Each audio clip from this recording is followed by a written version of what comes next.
All right, we're coming in for a landing. I just want to give you a couple of very practical points as to how to start. I'm going to give handout notes afterwards, which will be emailed to all those who are interested, which will take this much further.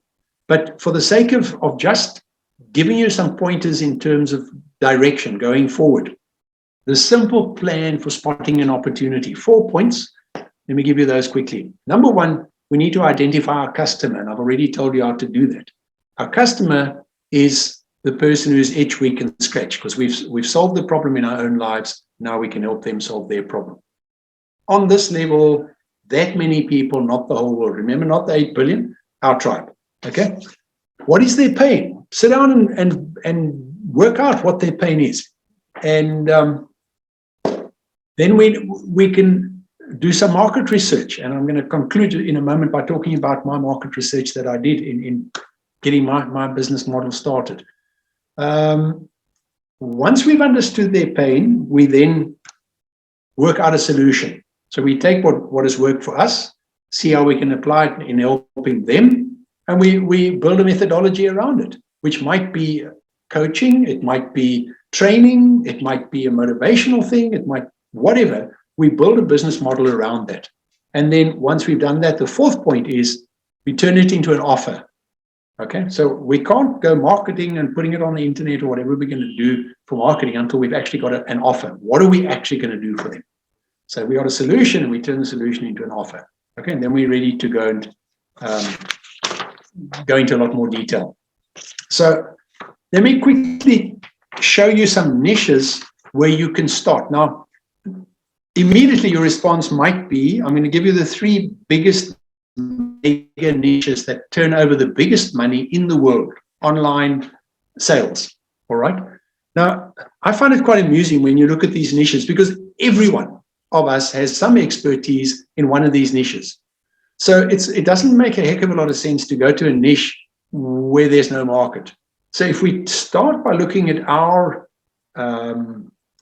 success area where we've been successful and relate it back to a niche, the big successful niches, then we've got a basis to say, now I can start building a model around that can actually make me money. It's not just something that's going to help people, but I can turn it into a business. Okay. The number one, dating and relationships. Surprise. The number of people who've made books on how to win the girl, how to win the guy, how to recover from pain in relationship, on and on, something about dating and relationships. Google it and see.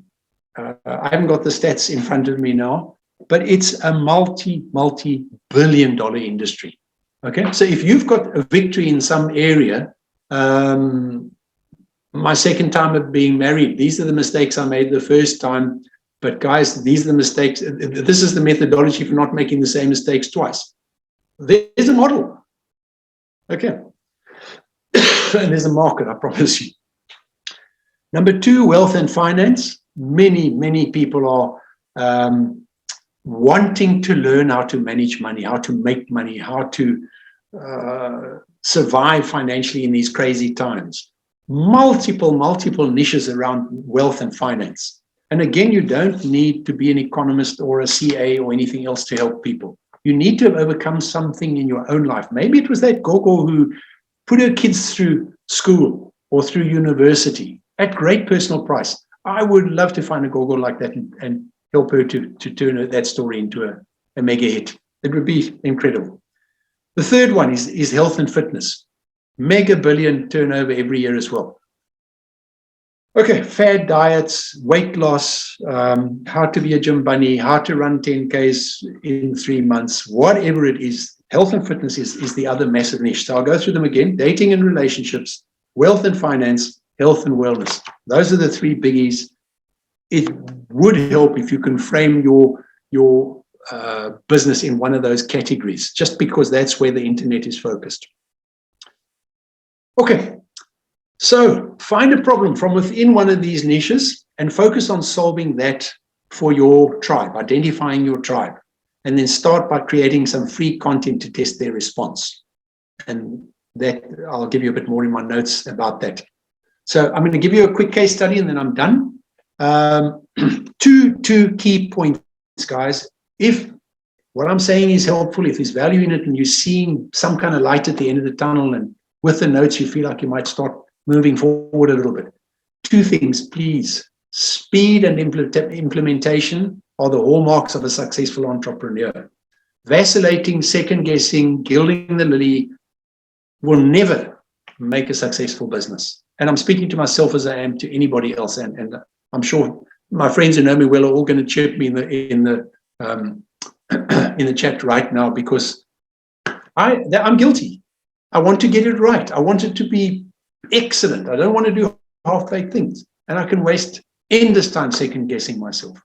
So I'm speaking to myself here. Speed and implementation. So I'm not saying be roughshod over the process. I'm not saying be slipshod or half-baked or unprofessional or any of that. I'm simply saying don't dither, don't second guess. Get on with it. Get to market and test small. Second point, test small and then scale large. Okay, so once you've done your little bit of market research, you've put out there some free content, you've checked the response, you're talking, you're identifying your tribe. As they buy in, you're able to then start scaling. And you've got to be thinking of scaling from day one, because if your business is successful, you want it to scale exponentially without taking up excess time. So in other words, you want to do it in such a way that people can, that you can create annuity income for yourself.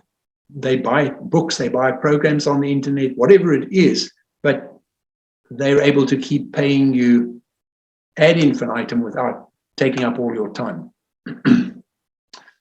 Okay, those were speed and implementation of the hallmarks of a successful entrepreneur, and test small, scale large.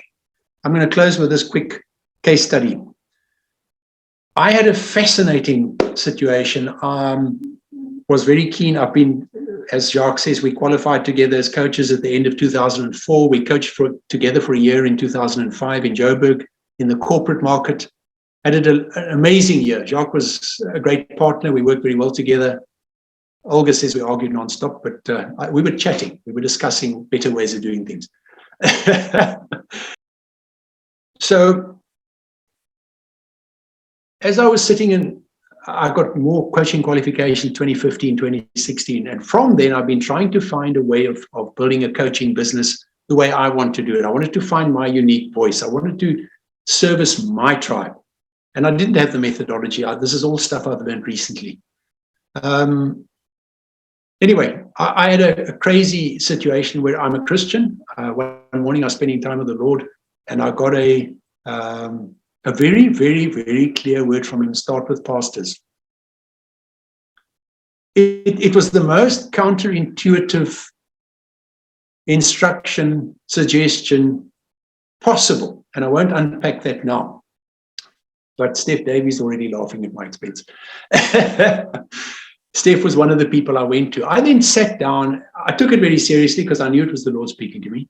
I sat down and I wrote and this is your methodology, guys. I wrote a profile of my avatar. This is the pain that pastors are going through right now. And to give you one example, 60% of the guys in vocational ministry in the United States at the moment are wanting to get out or are deeply frustrated.